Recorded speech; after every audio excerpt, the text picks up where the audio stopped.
Episode 1. The Day the Silence Fell. The first thing Jack noticed was the birds. Or rather, the lack of them. It wasn't a conscious observation, not at first. It was a background hum of wrongness, like a toothache you only feel when your tongue prods it. He stood on his porch, the worn would cool under his bare feet, and sipped his morning coffee. The sky over the small town of Millhaven was a pristine, cloudless blue. Lawns were neatly trimmed. Old Mrs. Henderson was already deadheading her roses across the street. Everything was picture-perfect, and utterly, profoundly silent. No sparrows bickering in the oaks. No distant caw of crows. It was as if someone had pressed mute on the entire world. "Lena," he called back into the house, his voice sounding too loud in the stillness. "You hear that?" "Hear what?" His wife's voice floated from the kitchen, tinged with its usual morning weariness. "Nothing," Jack said, frowning. "Exactly nothing." He shrugged it off. A weird weather pattern. Temporary thing. He was a practical man. A former cop who had traded the city's grit for Millhaven's quiet charm. He dealt in facts, not in feelings. This was just a feeling. He finished his coffee and went inside. His daughter, Chloe, was at the table, pushing cereal around her bowl. She was 14, a landscape of sullen moods and sudden, brilliant smiles. Lately, it was mostly sullen. "Don't forget, Dad. My project on the Revolutionary War is due Friday," she said without looking up. "I know, kiddo. We'll go to the library after school." He ruffled her hair, and she flinched away slightly. Standard procedure. Lena placed a plate of toast in front of him. She was still in her robe, her blonde hair a little messy. She was beautiful, but there was a tightness around her eyes that had been there for years. A permanent fixture since the move, since his leaving the force. A secret, unspoken disappointment that hung between them like a curtain. "You're working at the store today?" he asked. 10 till 6, she nodded. "Don't forget to take the chicken out to thaw." It was a mundane, comfortable script. They'd been performing it for a decade. Jack drove Chloe to school. The streets were unnervingly quiet. No radio chatter from open car windows, no barking dogs. People were out, but they moved slowly, deliberately, like actors on a stage waiting for their cue. He saw Old Man Peterson, the town barber, standing frozen on his lawn, staring at his hands with a look of profound confusion. "Creepy," Chloe muttered from the passenger seat, finally acknowledging it. "Probably just a storm coming," Jack said, the cop in him already cataloging the symptoms. Collective disorientation, a break from routine. Something was wrong. He dropped her off and headed to his own job. He was the head of security for Millhaven's small regional water plant, a cushy, boring job that mostly involved checking IDs and walking the perimeter. A world away from the adrenaline and darkness of his old life. By noon, the feeling of wrongness had solidified into something tangible. The first call came over the plant's radio. The dispatcher's voice strained. "We're getting reports all over town. People are saying things." "Saying what?" Jack asked, his grip tightening on the receiver. "True things," the dispatcher said, and the line went to static. It was Old Man Peterson's wife, Edna, who made it undeniable. She came running down the street towards the water plant, her face a mask of tear-streaked fury. She wasn't running from anything. She was running at someone. Her husband, who was trailing behind her, looking pale and shocked. "You bastard!" she shrieked, her voice cutting through the unnatural quiet. 30 years. You told me you stopped. You told me it was over." "Edna, please. I don't know what's—" Peterson stammered. "Don't you lie to me," she screamed, stopping and whirling on him. She jabbed a finger at his chest. "I can see it. I can see it right there on your face." Jack rushed out, his professional instincts kicking in. "Edna, Carl, what's going on? Calm down."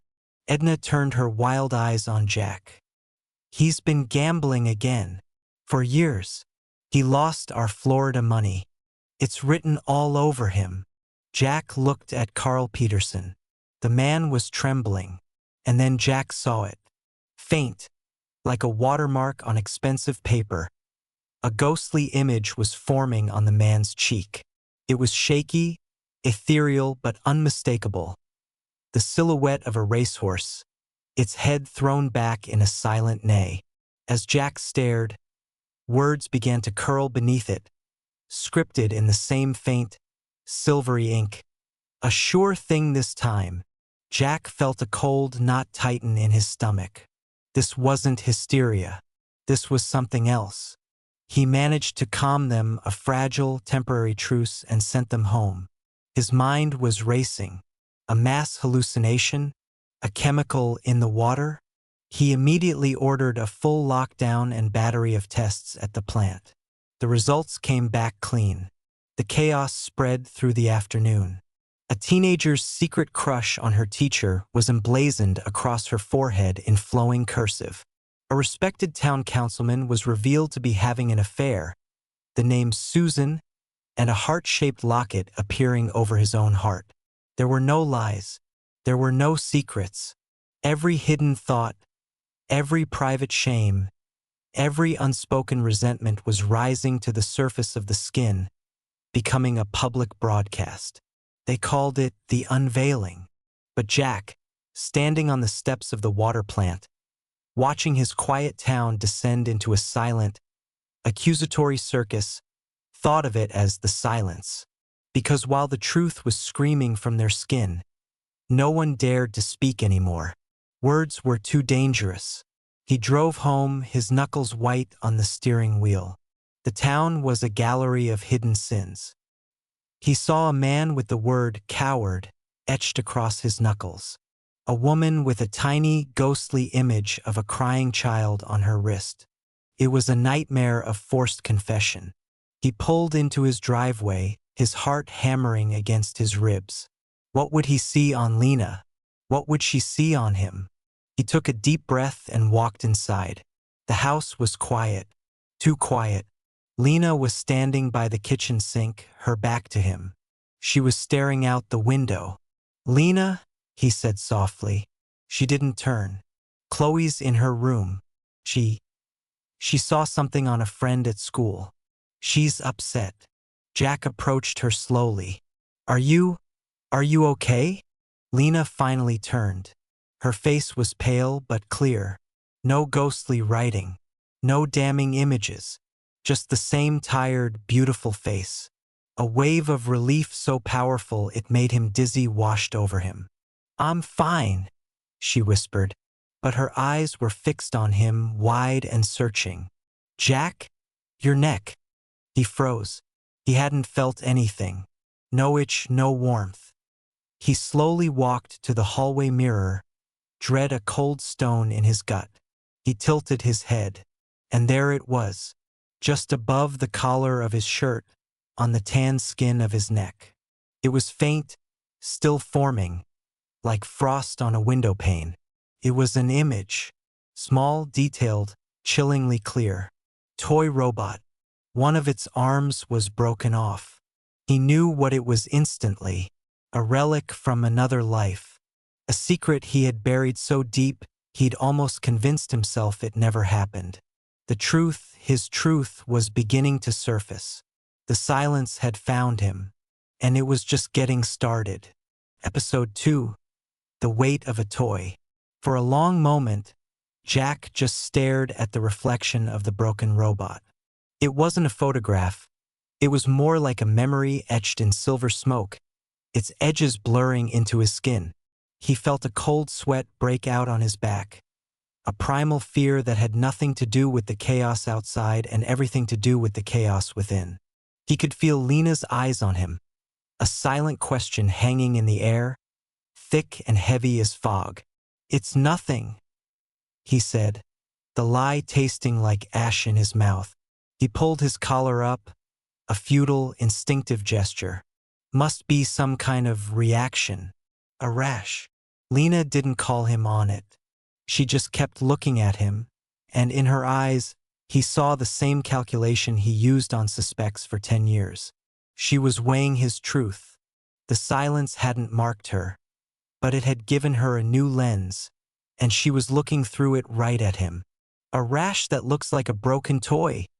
she asked, her voice dangerously soft. "I don't know what it is, Lena," he snapped, the fear turning to anger too quickly, a telltale sign of guilt. He forced a calm he didn't feel. "Look, this is happening to everyone. We need to focus on Chloe, on us, staying safe." He walked past her, toward Chloe's room, needing to escape her gaze. He needed to see his daughter, to ground himself in the one part of his life that was still pure. He found her sitting on her bed, knees drawn to her chest, staring at her phone. The screen was dark. She wasn't really looking at it. "Hey, kiddo," he said, his voice gentler now. She looked up. Her eyes were red raw, and on her left forearm, clear as day, was a single, elegantly scripted word. Alone. Jack's heart shattered. "Chloe. Sarah Miller," Chloe whispered, her voice trembling. "We were in math. She's my best friend." And then, it just appeared on her neck. "I pretend to like Chloe. She's boring and her clothes are weird." A fresh tear traced a path down Chloe's cheek. "She didn't say it, Dad. It just showed up. And now everyone knows she thinks that about me. And everyone knows I saw it." Jack sat on the edge of the bed and pulled her into a hug. She resisted for a second, then collapsed against him, sobbing quietly. He held her, his mind reeling. This wasn't just about big secrets like gambling or affairs. It was eroding the very bedrock of human connection, the little white lies, the polite fictions that kept society from tearing itself apart. His daughter's heart was broken by a truth that was never meant to be spoken. "It's not you, Chloe," he murmured into her hair. This thing, this silence. It's evil. It's taking things and twisting them." But his words felt hollow. The weight of the toy robot on his own neck felt like a brand. Later that night, after a tense, silent dinner, the town meeting was announced via a scratchy emergency broadcast system. The mayor, a portly man named Gibner, was gathering everyone at the high school gym. It was the only place big enough. The gym was a cauldron of silent anxiety. The air hummed with 1,000 unspoken words, all of them screaming from people's skin. Jack saw a man with the word impotent scrawled across his bald head. A woman with a tiny spectral image of a bottle of vodka on her cheek. He kept his own collar high, feeling like a leper in a colony of lepers. Mayor Gibner, sweating profusely, stood on the stage. A ghostly, shimmering number, $17,500, was visible on his forehead. No one knew what it meant, but everyone could guess. Embezzlement, a hidden debt, a secret account. "People of Millhaven," Gibner began, his voice cracking. "We are facing an unprecedented event, a meteorological phenomenon." A groan went through the crowd. It was a pathetic, transparent lie. The man was literally branded with his own corruption. "It's not a phenomenon, Bob," a voice called out. It was Dr. Eris Thorne, the town's only clinical psychologist, a quiet, observant man Jack knew in passing. He stood up, his own skin remarkably clear. "It's a predicate. It's a condition. It's making the subjective objective. Our inner world is becoming our outer reality." "What does that mean in English, Doc?" someone yelled. "It means we can't lie," Thorne said, his voice carrying easily in the hushed gym. "Not just with our words. We can't even think a lie without it manifesting. It's a fundamental rewrite of human interaction. So how do we stop it? A woman cried, clutching a child to her chest. Thorn spread his hands. I don't know if we can. We have to understand it first. We have to learn to quiet our own minds. Pandemonium broke out. People started shouting accusations, pointing at the marks on their neighbors. A fight broke out near the bleachers. The fragile civility shattered. In the midst of the chaos, Jack's eyes met Dr. Thorne's across the crowd. The psychologist gave him a slow, deliberate look. Then his gaze dipped for a fraction of a second to Jack's neck, where the edge of the collar had slipped, revealing a sliver of the ghostly robot. Thorne's eyebrows lifted almost imperceptibly. I see you, the look said. I see what you're hiding. Then, a scream cut through the noise, came from the back doors. People rushed outside. Old man Peterson was on the ground, clutching his chest. His wife, Edna, stood over him, but she wasn't helping him. She was staring, horrified, at her own hands. On her palms, new marks had appeared. Not words, images, pillow.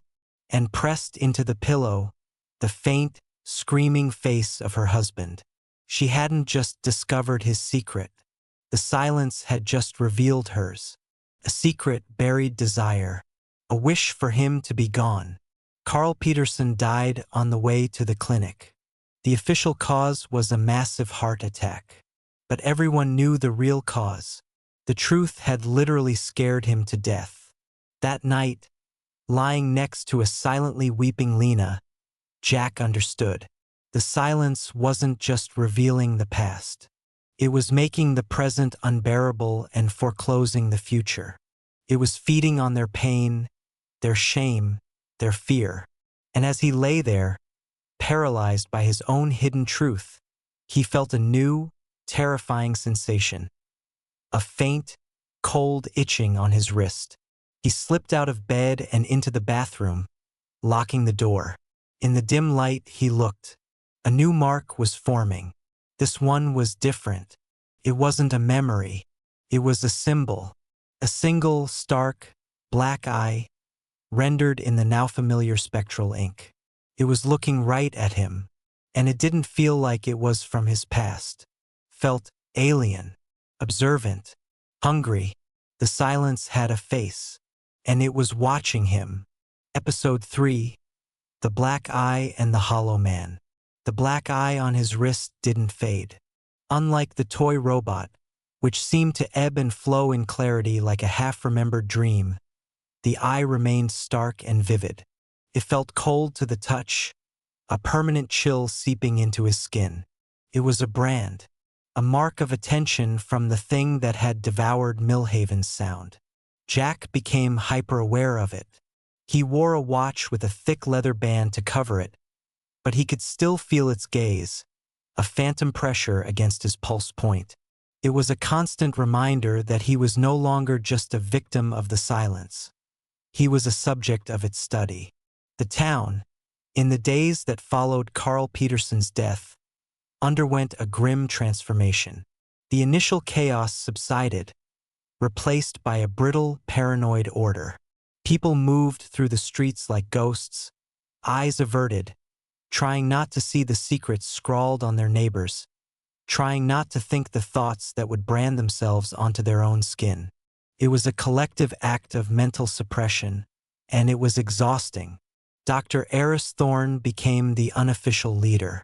He set up a makeshift clinic in the town's community center, not for physical wounds, but for psychological ones.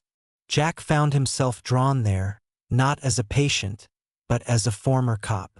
Old habits died hard. He needed to understand the rules of this new world. He found Thorne organizing a rationing system for the town's supplies. The man was calm, efficient, his own skin still a blank page in a book full of frantic scribbles. "How are you doing it, Doc?" Jack asked, leaning against a stack of canned food. "How do you have no marks?" Thorn gave him a small, weary smile. Who says I don't? They might be in places I can't see. Or perhaps my secrets are so banal. The silence finds them unworthy. His eyes flicked to Jack's watch. But you're marked differently, aren't you, Jack? The directness of the question threw him. The robot. Yeah. I wasn't talking about the robot, Thorn said softly. I'm talking about the new one, the Watcher. A cold dread trickled down Jack's spine. He instinctively covered his wrist with his other hand. How did you know? I've seen it on 3 others now, Thorn said, his voice dropping. Marta, the librarian, Ben, the mechanic, and a 16-year-old girl named Lily. All of them, like you, carry a primary mark of deep personal shame. The robot, a stolen car, a cruel note that drove a classmate to suicide. The black eye appeared afterward. It's almost as if the silence has found particularly rich feeding grounds. Feeding grounds, Jack echoed, the term making his skin crawl. It's a hypothesis, Thorn shrugged. This phenomenon, it clearly thrives on emotional distress. Perhaps some of us are tastier than others, more complex, more painful. He looked at Jack, his gaze analytical. You were a policeman in the city. You must have seen things, done things, a lot of raw material to work with. Jack looked away, the memory of the toy robot burning like a brand. What does the eye mean? I don't know, Thorn admitted. But the others who have it, they're changing. Before Jack could ask how, a commotion erupted outside. Shouting, not the chaotic anger of the first day, but a focused, hunting cry. They rushed out. A small mob had gathered outside the hardware store, led by a hulking man named Roy, the town butcher. On Roy's bicep, clear for all to see, was the word weak. He was pointing a meaty finger at a cowering, skeletal man Jack recognized as Elias Trask, the town recluse. He's one of them, Roy roared. He's one of the hollow men. Trask was trembling, clutching a small bag of groceries to his chest. His face was a tapestry of ghostly words and images. Guilt over a dead pet, shame over a childhood failure. But there, in the center of his forehead, was the black eye, identical to Jack's. He was looking at my boy, Roy shouted, shoving Trask. Just staring, with that thing on his head. My boy started crying, and then a mark appeared on his arm. A new one. He did it. It's not true, Trask whimpered. I was just looking. I wasn't doing anything. But the crowd was electric with a new, terrifying idea. What if the silence wasn't just a passive force? What if some people could wield it? See, Roy yelled, grabbing Trask's arm and holding it up. On Trask's own wrist, a new, faint image was forming. A simple, childish drawing of a lollipop. Roy's son's secret, stolen desire. He's pulling it out of people. He's a vampire. The mob surged forward. Jack's police instincts kicked in. Roy, stop. This is insane. But Roy wasn't listening. He was a man whose deepest insecurity was now written on his body for all to see, and he had found a target for his rage. As the crowd descended on Trask, Jack saw the man's eyes. They were wide with terror, but for a split second, they locked with Jack's. And in them, Jack didn't see malice. He saw a desperate, shared recognition. You have it too. Then Trask was gone, swallowed by the mob, dragged away towards the outskirts of town. Jack stood frozen, his heart pounding. He looked at Thorn. The psychologist's face was grim. The hollow men, Thorn murmured. It seems we've given a name to our monsters. That night, Jack couldn't sleep. The image of Elias Trask's terrified face haunted him. He's one of them. Was he one of them? He looked at the black eye on his wrist. It seemed to pulse with a faint, cold light. He crept into Chloe's room. She was asleep, but fitfully. The word alone on her arm seemed darker, more permanent. He reached out to brush her hair from her face, and as his hand neared her, she flinched in her sleep, a small, pained whimper escaping her lips. And on her other arm, a new mark bloomed into existence before his eyes. Faint, but unmistakable. It was a tiny, spectral image of his own face, but it was twisted, angry, and across it, scrawled like graffiti, was a single word: liar. He hadn't done anything. He hadn't touched her. He had only been near her, just like Trask with Roy's son. The truth crashed down on him. The black eye wasn't just a mark. It was a catalyst. His proximity, his own amplified, silent turmoil, was pulling the truth from others. He was becoming a source of the silence, not just a victim. He was a hollow man, and he was poisoning his own daughter. Episode 4: The Poison in the Walls. Jack recoiled from Chloe's bed as if burned. The word liar glared at him from his daughter's skin. A silent accusation made by the very force that had consumed their town. He was the source.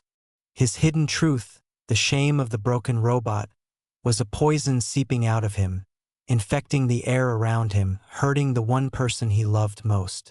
He stumbled back into the hallway, his breath coming in short, ragged gasps. He leaned against the wall, the cool wallpaper doing nothing to soothe the feverish terror inside him. He was a carrier, plague rat. The thought made him want to peel his own skin off. For the rest of the night, he didn't sleep. He paced the living room, a caged animal. He watched the black eye on his wrist, half expecting it to blink. When the first gray light of dawn filtered through the blinds, he made a decision. He had to leave. He had to get away from Lena and Chloe before he inflicted more damage. He was scribbling a note, a lie about checking the perimeter of the water plant, when Lena emerged from the bedroom. She looked at the note in his hand, then at his face. Her own face was carefully neutral, but her eyes were red-rimmed. "You're leaving," she said. It wasn't a question. "I have to. For work. The plant has been on a skeleton crew for 3 days, Jack. They're only running essential systems." She took a step closer. "Look at me." He forced himself to meet her gaze. "The mark on your neck," she said, her voice low and steady. "The toy is from before, isn't it? From the city." Jack felt the air leave his lungs. He just nodded, a stiff, miserable gesture.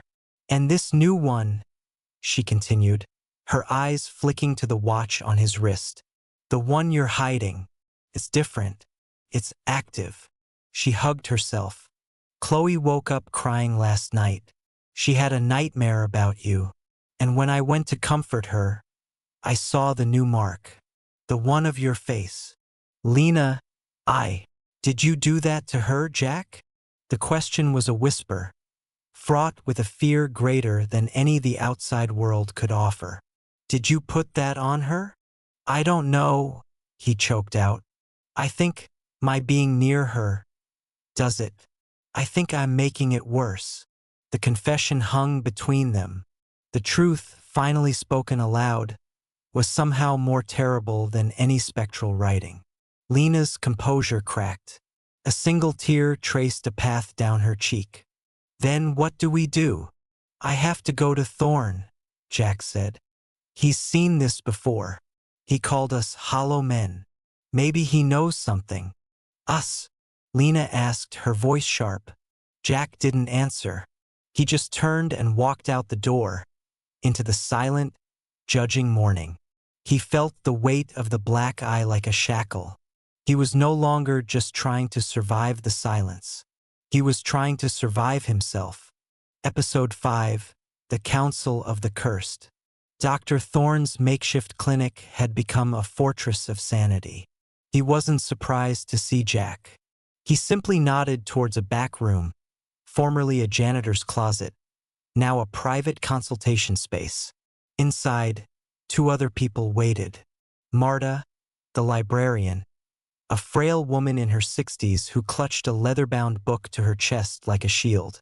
On her temple, the black eye stared out, a stark contrast to her gentle features. And Ben, the mechanic, a hulk of a man who sat with his head in his hands. The black eye was visible on the back of his thick neck. Both of them had primary marks. Marta's was a ghostly, burning book on her hand. Ben's a faint, screaming face on his bicep.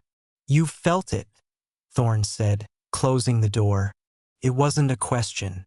The amplification, the pull. "I hurt my daughter," Jack said, the words tasting like grit. Ben looked up, his eyes hollow. "I made my wife remember her miscarriage, just by walking into the room. She'd hidden it from everyone. Even herself, I think. It appeared on her stomach like a fresh wound. She won't look at me now." Marta simply nodded, tears welling in her eyes.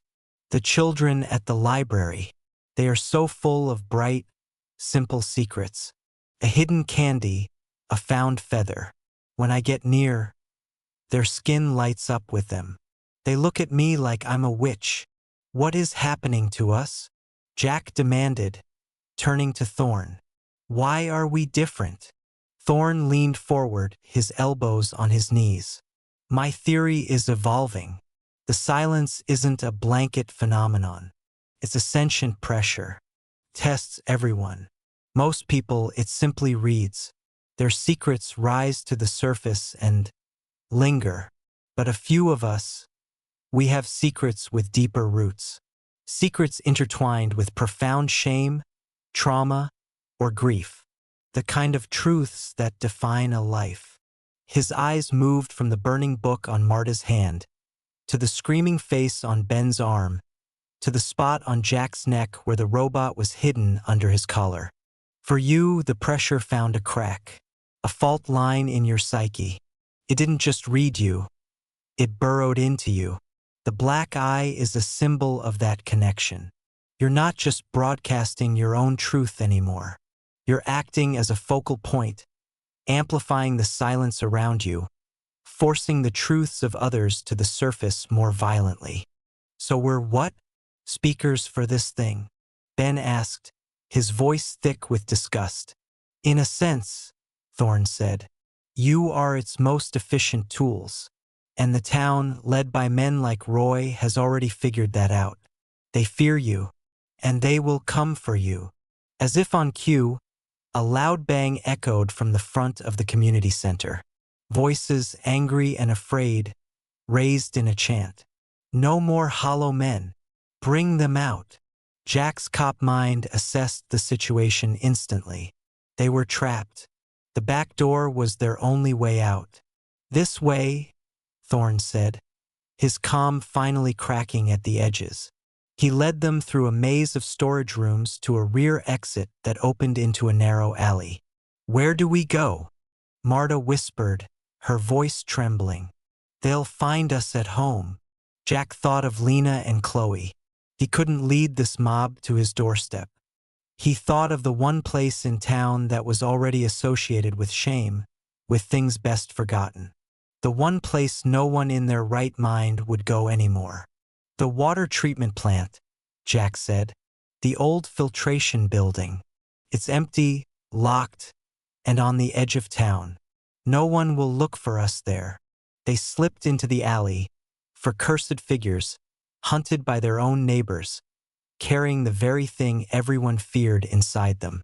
They were becoming the monsters Millhaven needed them to be. Episode 6. The Anatomy of a Secret. The old filtration building was a cathedral of rust and silence. Dust motes danced in the slivers of light cutting through grimy windows. The air was thick with the smell of damp concrete and decay. It was a perfect hiding place, a tomb for their cursed little group. For the first few hours, no one spoke.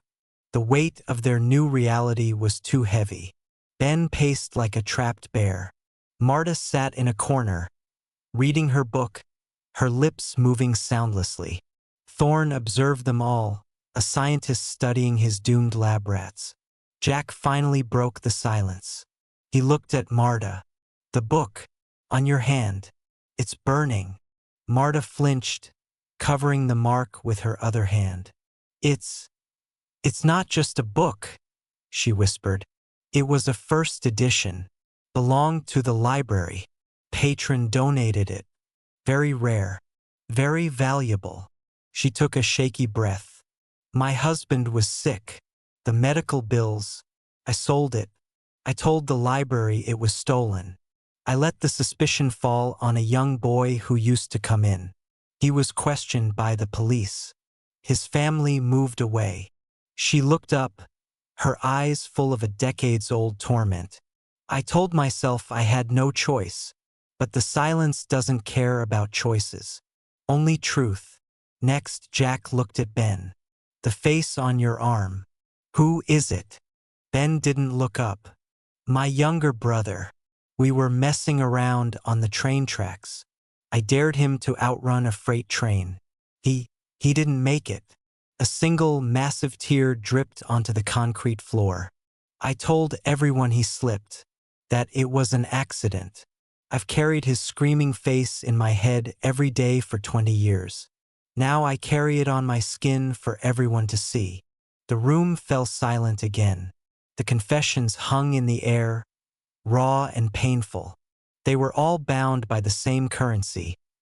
A life-altering lie, a shame so deep it had invited the silence in to stay. Now all eyes turned to Jack. The pressure was immense. The black eye on his wrist felt like it was constricting, squeezing the truth out of him. The toy robot, Jack began, his voice hoarse. It was my son's. Thorne's eyebrows lifted slightly. Lena and Chloe had never been mentioned as anything other than his wife and daughter. His name was Leo. He was 3.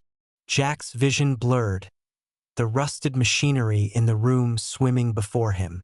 I was on the force, working a bad case, high on adrenaline and caffeine. I came home, exhausted. Leo was running towards me, so happy, holding up this stupid, cheap robot he loved. I was annoyed. I just wanted silence. I shoved him aside. Not hard, but he was small. He fell. The robot hit the edge of the coffee table. The arm broke off. He could still hear the sound of the plastic snapping. The stunned silence before the wail. He cried and cried, not because he was hurt, but because his toy was broken. I was so angry. At myself, at the job, at everything. I yelled at him. I told him he was clumsy and that he'd broken it himself. Jack squeezed his eyes shut. The next day, I bought him a new one, a better one, but he didn't want it. He wanted the broken one. He kept the pieces in a little box. He opened his eyes, looking at the others. A week later, a routine patrol went wrong. A shootout. My partner was killed. I took a leave of absence. We moved out here to Millhaven to start over. A fresh start. He let out a bitter, broken laugh. Leo, he stopped talking for almost a year. Just silence. He's fine now, he's in college. But every time I look at him, I see that broken robot.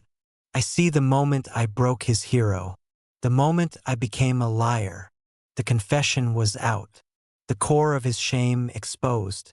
For a moment, he felt a bizarre sense of relief, followed immediately by a crushing wave of grief he'd kept damned for 15 years. Thorne nodded slowly.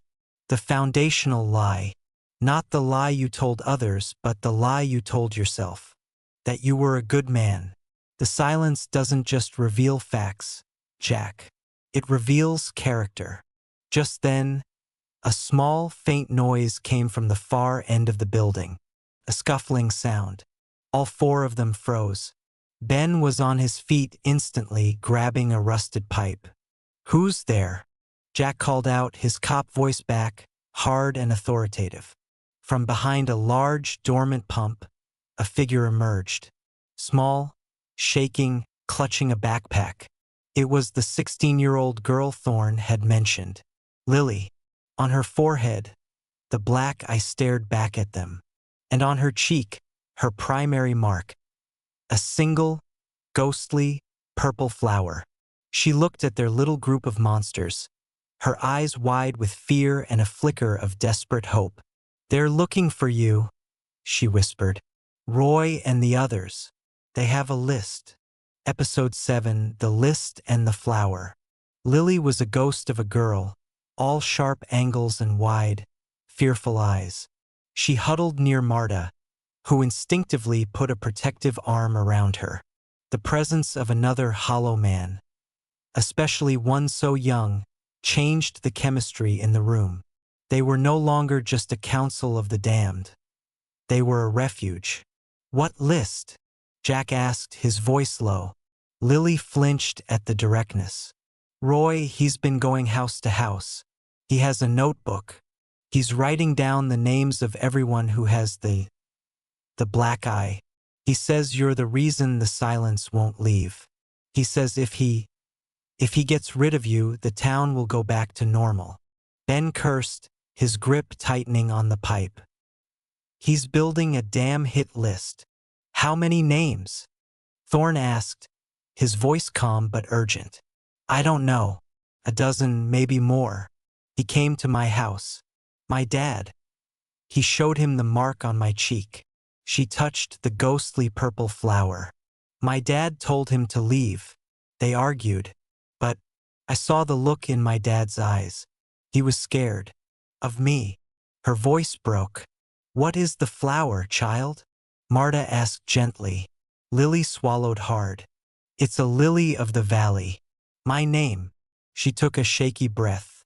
"There was a girl, Hannah. We were best friends.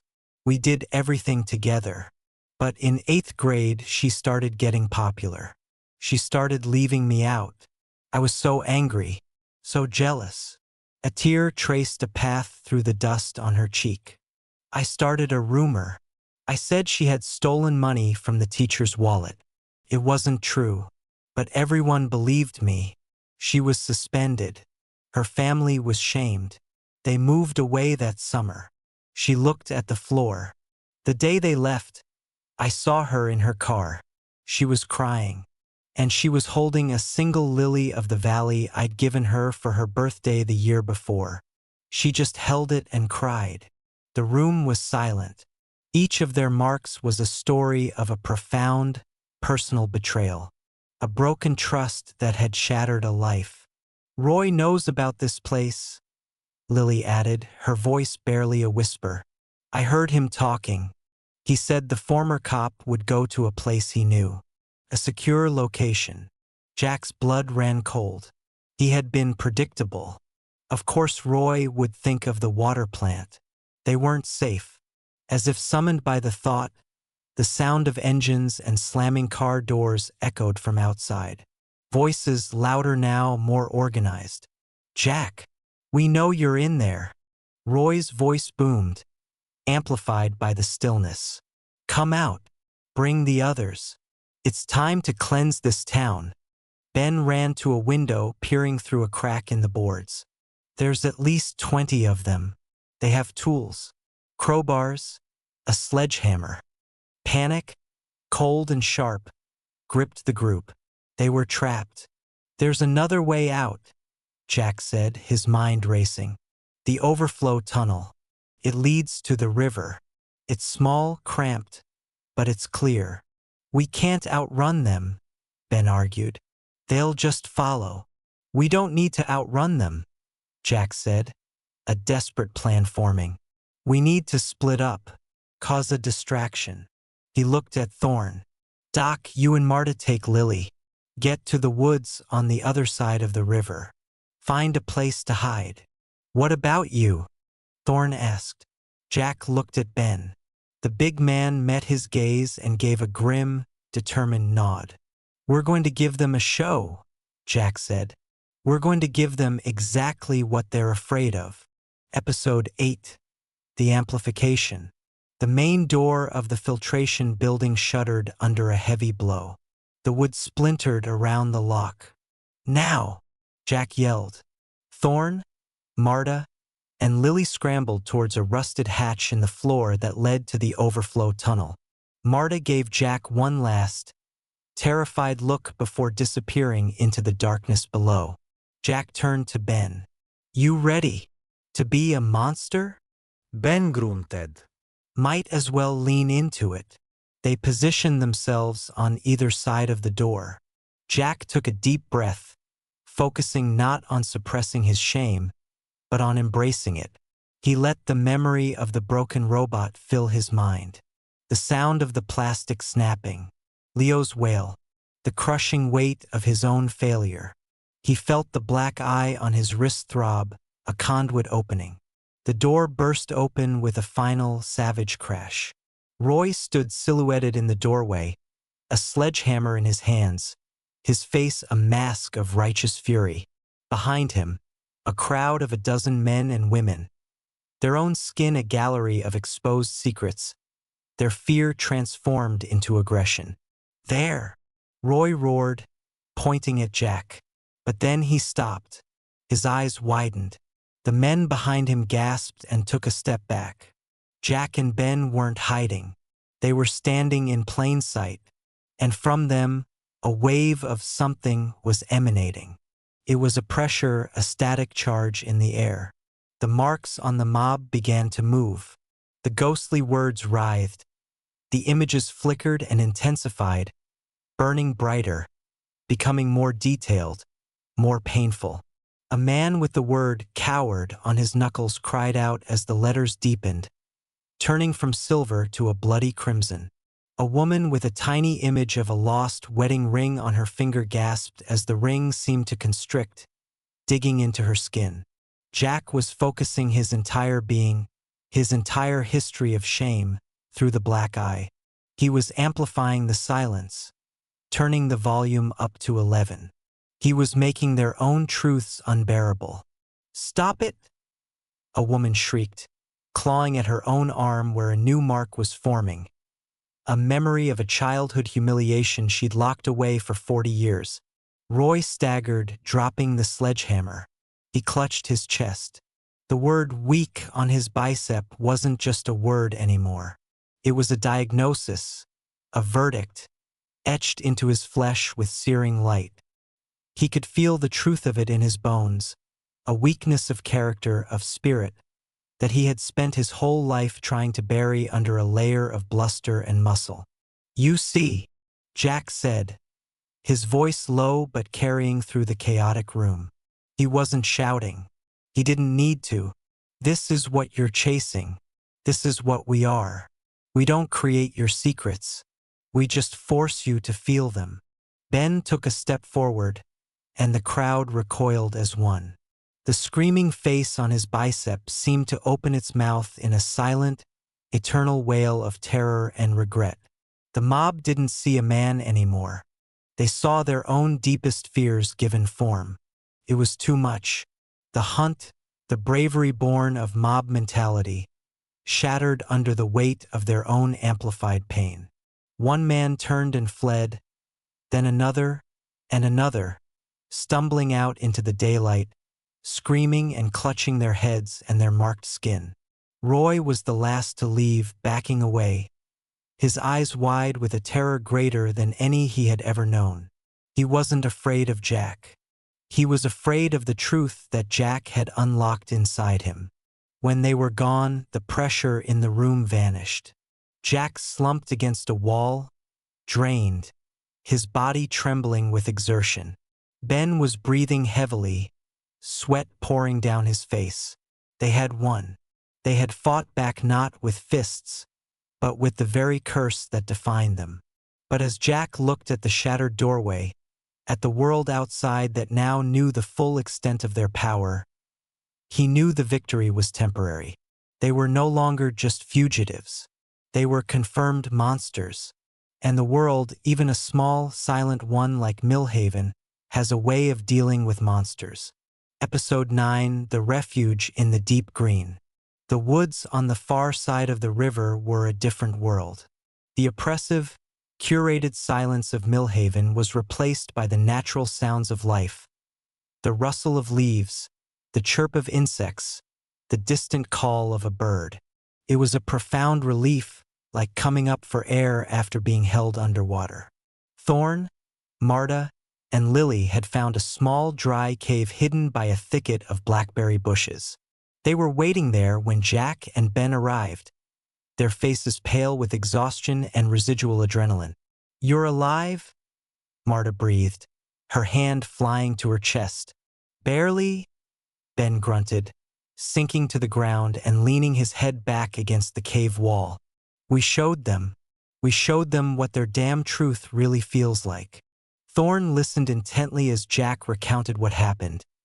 The amplification, the mob's terror, their retreat.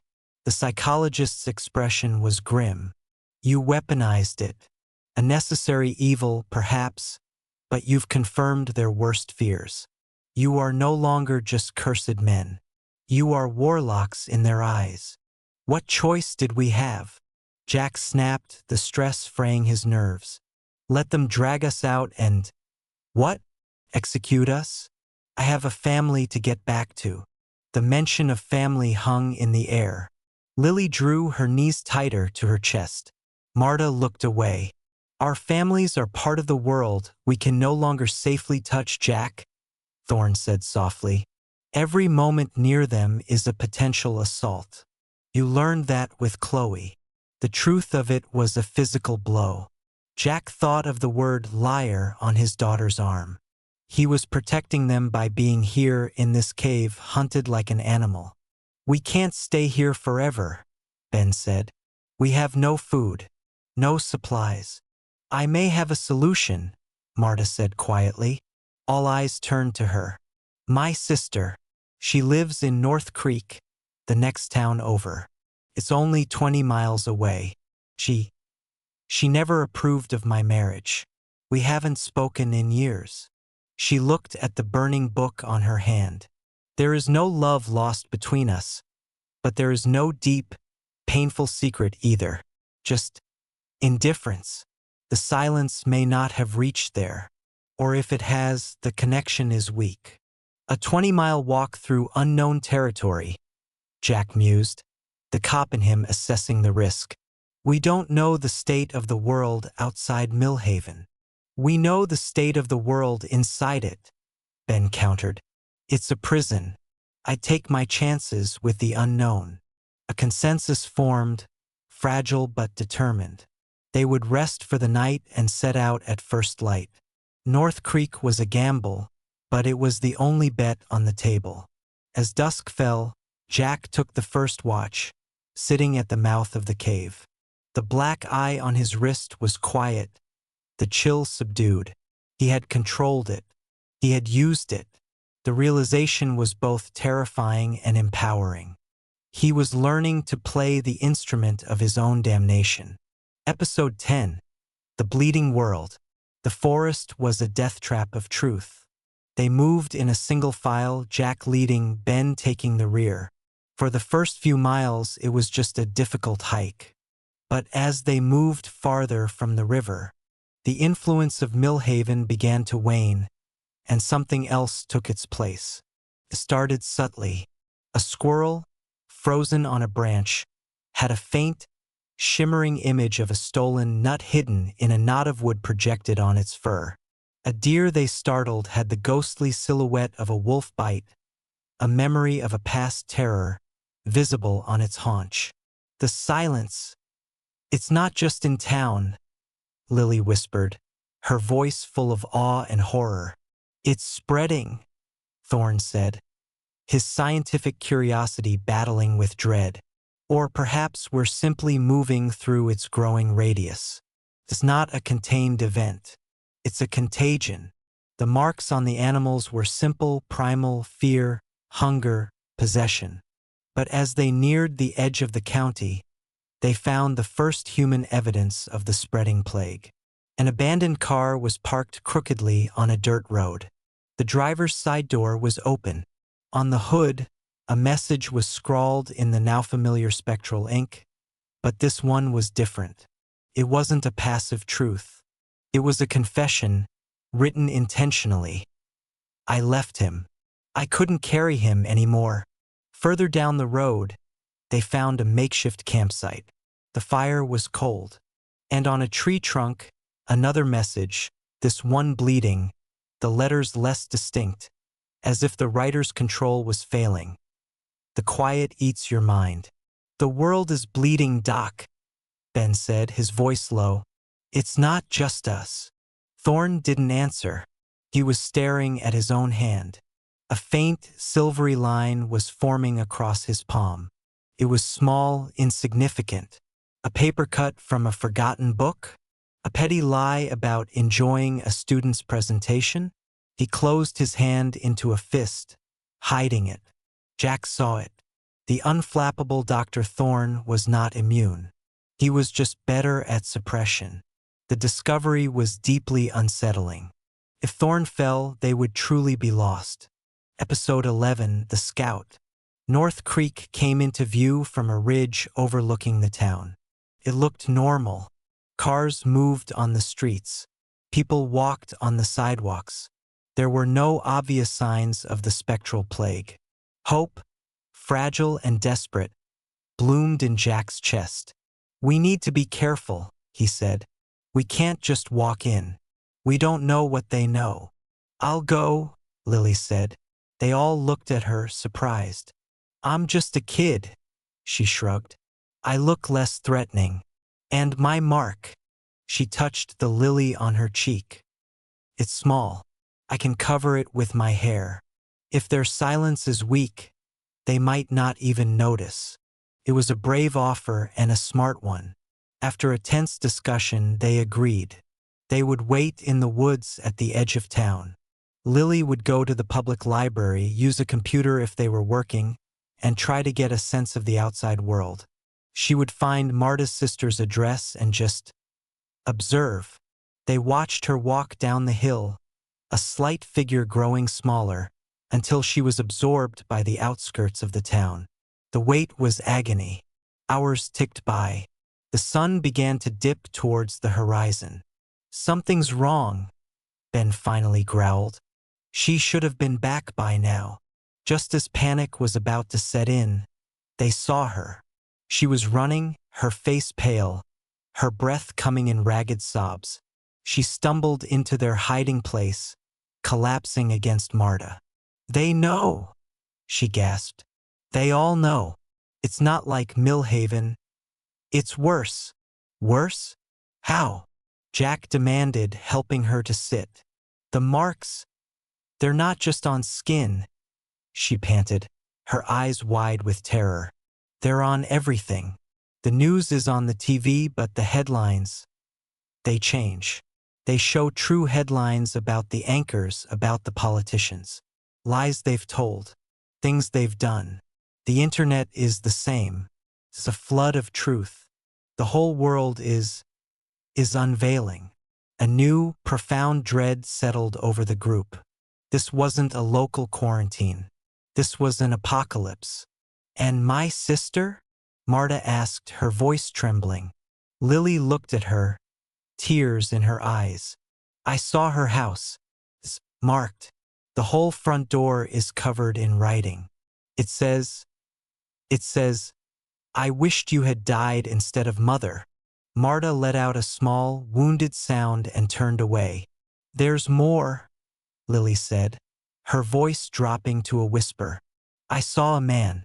He had a black eye, like ours, but his was dark, solid, and he wasn't hiding. People were following him, listening to him. He was leading them. Jack and Ben exchanged a look. The dynamic had shifted again. Out here in the bleeding world, the hollow men weren't just monsters to be feared. Some of them were becoming kings. Episode 12, The Preacher of Truth. They had to see for themselves. Under the cover of darkness, the 5 of them crept to the ridge overlooking North Creek. The town was not silent. A crowd had gathered in a park at its center. And on a makeshift stage, standing under a spotlight powered by a generator, was a man. He was tall, gaunt, and on his forehead, The black eye was not a faint mark. It was a deep, obsidian pool, a void that seemed to suck in the light around it. "And we have lived in the filth of our own deceptions," he shouted, his voice echoing through a bullhorn. "We have smiled at our neighbors while coveting their wives. We have preached charity while hoarding our wealth. This silence is not a curse. It is a baptism. It is a cleansing fire." As he spoke, the air around him shimmered. The crowd winced and groaned as their own marks flared, truths burning brighter under his amplified presence. But they didn't run. They leaned into the pain, their faces etched with a fervent, masochistic ecstasy. "This man," Thorn murmured, his voice full of a horrifying realization. "He's not resisting it. He's not just amplifying it. He's channeling it. He's found a purpose in the chaos. He's building a religion." They watched as a woman was brought forward, weeping. She had hidden a pregnancy from her family. "Confess," the preacher demanded, pointing a finger at her. The black eye on his head seemed to pulse. "I'm afraid," she cried. "Your fear is a lie. Strip it away. Let the silence purify you." His voice was a physical force. The woman convulsed, and on her arms, new marks erupted. Not just the secret of the pregnancy, but her fears of being a bad mother, her resentment of the father. She collapsed, sobbing, as the crowd watched, mesmerized. "He's not just pulling truth," Jack said, a cold knot in his stomach. "He's pulling out everything, all the layers, until there's nothing left." "This is what Roy wanted," Ben said, his voice grim. "This is what we could become if we stop fighting it." Suddenly, the preacher stopped. He tilted his head, as if listening to a distant sound. Then, slowly, he turned his head and looked directly up at their ridge. He couldn't possibly see them in the dark, from that distance. But he raised his arm and pointed. His voice boomed through the bullhorn, calm and certain. "I see you, brothers. I feel your resonance. Come down. Shed your resistance. Join the choir of the true." The crowd turned as one, hundreds of faces now looking up at their hiding place. Their eyes were blank, fervent, and utterly devoid of the fear that had defined the mob in Millhaven. This was a different kind of danger. This was a predator that didn't want to destroy them. It wanted to recruit them. Episode 13, The Choice in the Dark. They scrambled back from the ridge, their hearts hammering. The preacher's voice followed them, not with anger, but with a chilling, welcoming certainty. "Run back to your shadows if you must, but the truth is patient. It will wait for you." They didn't stop running until they were deep back in the woods, the lights and the voice of North Creek far behind them. They collapsed, breathless, in a small gully, the reality of their situation crashing down upon them. Millhaven was a prison. North Creek was a madhouse. The world between was bleeding truth. "We're trapped," Marta whispered, the hope she'd carried for her sister now utterly extinguished. "The preacher," Thorne said, his voice clinical despite the circumstances. "He represents a new evolution. He has subsumed his will to the silence. He sees it not as a punishment, but as a divine purpose. He's creating a hierarchy, a new society based on forced authenticity." "He's a damn lunatic," Ben spat. "Perhaps, but he's a powerful one, and he knows we're out here. Others like him will be looking for us, to convert us or eliminate us." Thorne looked at each of them. "We cannot stay together. We are too recognizable. A former cop, a psychologist, a librarian, a mechanic, and a teenage girl. We leave a signature." The suggestion hung in the air, terrible and final. "Split up," Jack said, the word tasting like defeat. "We're stronger together." "Are we?" Thorne challenged. Our combined resonance is a beacon. Alone, we might be able to hide, to pass if we learn to control the amplification. We can find other pockets, other survivors who are resisting. It's a death sentence, Ben argued. Staying together is a guaranteed death sentence, or worse, assimilation, Thorne countered. He looked at Jack. You have a goal. Lena, Chloe, you need to find a way back to them that doesn't destroy them. You can't do that with us in tow. Jack knew he was right. The image of Chloe's face, marked with liar, was seared into his mind. He had to find a way to control this, to shield them. He couldn't do that while protecting this group. A grim silence fell as the decision was made. They would separate at dawn. Marta would take Lily and try to find a remote farm, maybe offer to work in exchange for shelter away from people. Ben decided to head north toward the mountains to see if the silence was weaker at higher altitudes. Thorne, ever the scientist, said he would try to find the edge of the phenomenon to map its limits. And Jack? Jack would go back. Not to Millhaven, but around it. He would become a ghost, watching his family from a distance, learning the patterns of the new world, waiting for his chance. He would learn to master the black eye not as a weapon but as a tool, a key. As they settled in for their last night together, a cold resolve settled in Jack's heart. The world had ended. The game had changed. He was no longer just a former cop, a father, a husband. He was a hollow man, and he was going to use the void inside him to save what was left of his soul. Episode 14, The Ghost in the Machine. For 2 weeks, Jack was a phantom in the ruins of his own life. He moved through the woods surrounding Millhaven like a wolf, learning the new rhythms of the silent town.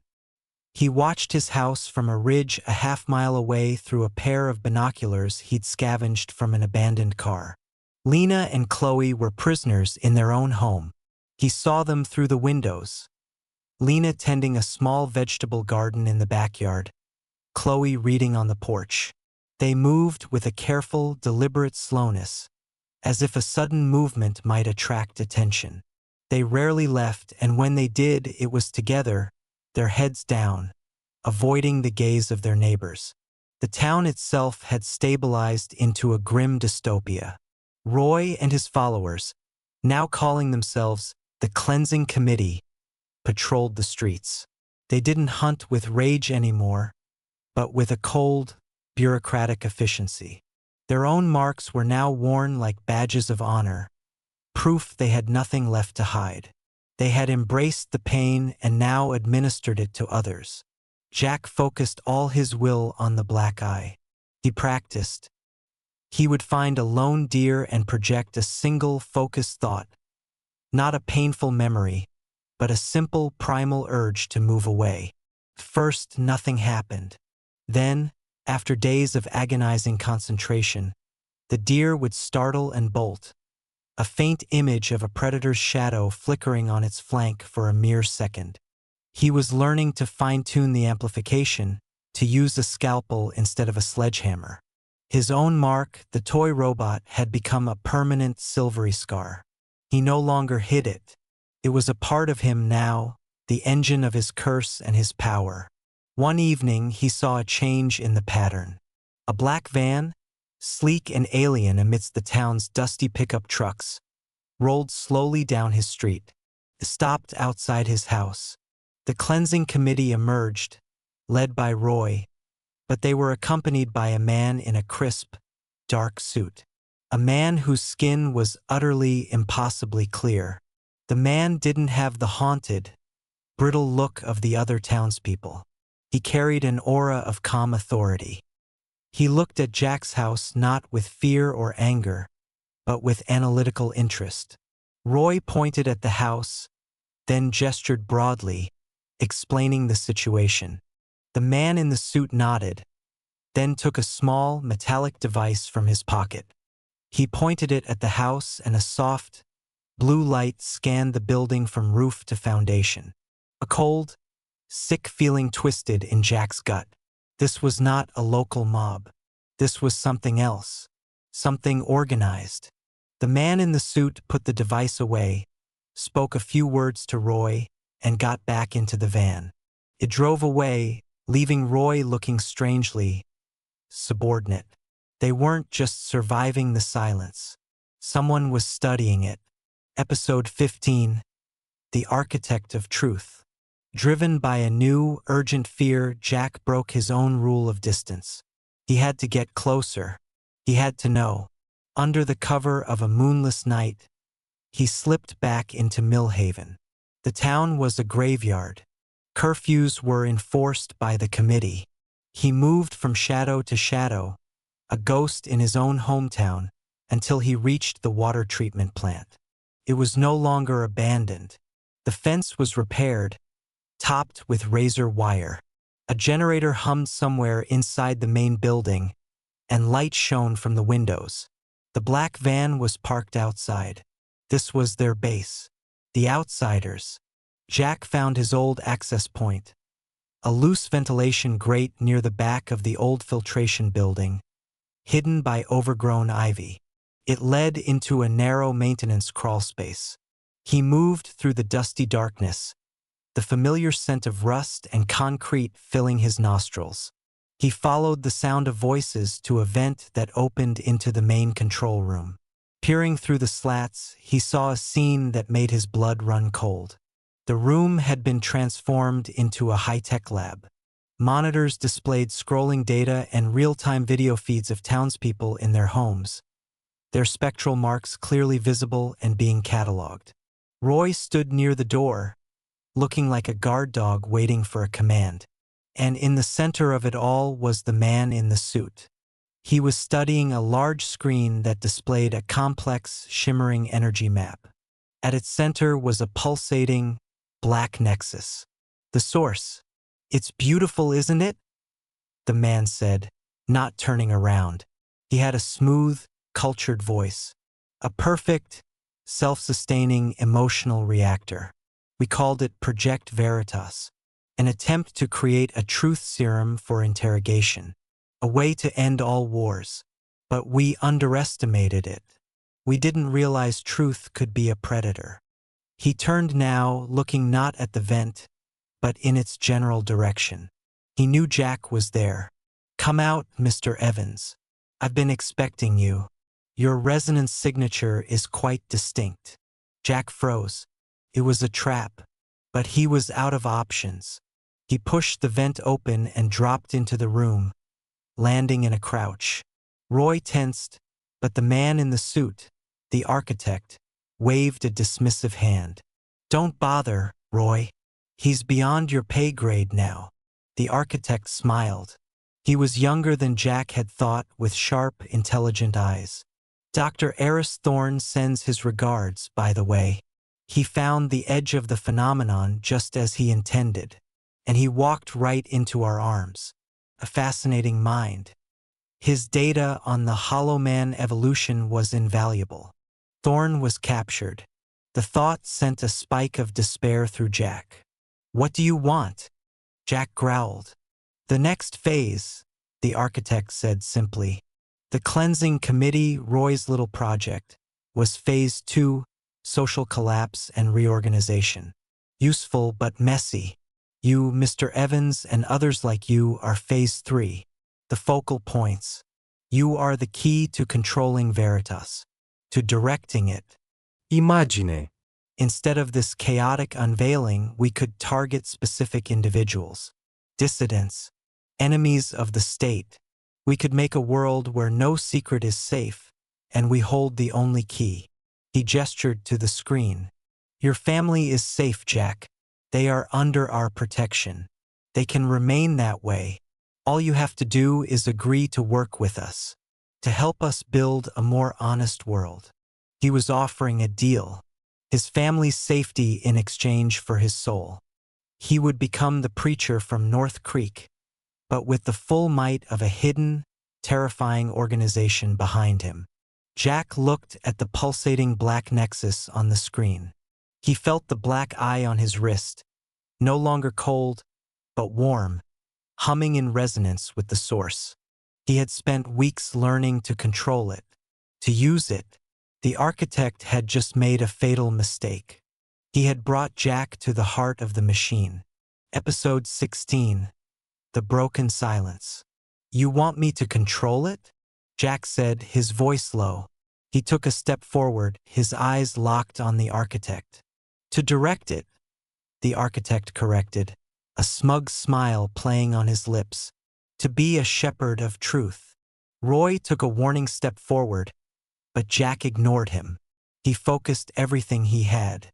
Not on a painful memory, not on a single secret.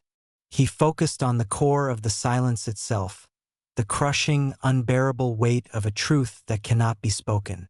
The sound of a broken toy, the look in his son's eyes, the word liar on his daughter's arm, the collective agony of every soul in Millhaven. He focused it all through the black eye, but he didn't project it at the men in the room. He turned inward, towards the nexus on the screen, towards the heart of Project Veritas. The black eye on his wrist burned, not with cold, but with a searing, white-hot pain. The monitors in the room flickered wildly. The energy map on the main screen dissolved into static. "What are you doing?" the architect demanded, his calm evaporating. "Stop him." Roy lunged, but he was too late. Jack wasn't attacking them. He was overloading the source. He was feeding the emotional reactor with a lifetime of suppressed grief, shame, and love, the very emotions it was built to consume, but in a pure, undiluted, catastrophic dose. A high-pitched whine filled the room, building to a deafening crescendo. The lights blew out, plunging them into darkness lit only by the sparks flying from the consoles. Jack fell to his knees, the energy pouring out of him. He could feel it, a feedback loop. The silence was sucking his pain, his truth, and in its insatiable hunger, it was tearing itself apart. In the chaotic darkness, he saw them, flickering, ghostly images projected on the walls, on the ceiling, on the faces of the terrified men. He saw the architect as a young intern, falsifying data that led to a fatal accident. He saw Roy, as a boy, watching his father walk out and doing nothing to stop him. He saw the hidden fears and shames of every person connected to Project Veritas, a torrent of truth that the machine could no longer contain. The whine became a shriek, and then, with a final, concussive thump of pressure, it stopped. Utter, natural silence fell. Not the predatory silence of before. This was the simple, beautiful absence of noise. Jack gasped, sucking in air. The burning in his wrist was gone. He looked down. The black eye was still there, but it was faded, inert, a scar. A flashlight beam cut through the darkness. The architect was scrambling for the door, his face a mask of terror and fury. Roy was curled in a fetal position, sobbing. It was over. Finale. The sound of a heartbeat. The dawn broke over a different Millhaven. The spectral marks did not vanish. They were scars, a permanent record of the town's ordeal. But the pressure was gone. The feeling of being watched, judged, and amplified had lifted. The silence was broken. People emerged from their homes, tentatively, looking at each other not with fear, but with a weary, shared understanding. The cleansing committee had dissolved, its members hiding in shame or seeking forgiveness. Jack walked through the quiet streets, his body aching, his spirit hollowed out. He saw the damage, the broken windows, the scars on people's skin.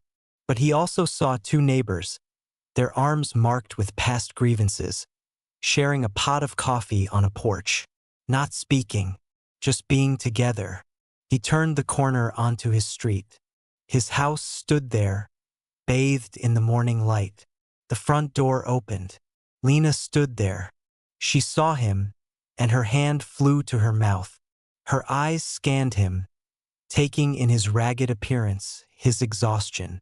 And then her gaze fell to his neck, where the toy robot was now a permanent, silvery tattoo. She didn't speak. She just walked out onto the lawn, her steps slow at first, then faster until she was running. She threw her arms around him, holding him so tightly he could feel the frantic beating of her heart against his chest. He held her, burying his face in her hair, breathing in the familiar scent of her. He had no words. The need for them was gone. Then Chloe appeared in the doorway. She looked older, her eyes holding a wisdom no 14-year-old should possess. On her arm, the word alone was still visible, but it was just a word now, a memory of a pain, not the pain itself. She looked at her father, at the robot on his neck. She saw the truth of it, the story of her brother, the weight of his guilt. And for the first time, she truly understood. She walked down the steps and joined the embrace, wrapping her arms around both her parents. They stood there, in the middle of the lawn, a family bound not by perfect truths, but by forgiven ones. The world was scarred, and it would never be the same. The echoes of the silence would remain, in their skin and in their memories. But as Jack held his wife and daughter, listening to the sound of their breathing and the distant, tentative song of a bird returning to a tree, he heard it. It wasn't the silence of a predator. It was the quiet of a world healing. It was the space where a new truth, built on acceptance instead of fear, could slowly begin to grow. It was the sound of a heartbeat, and it was enough. The end.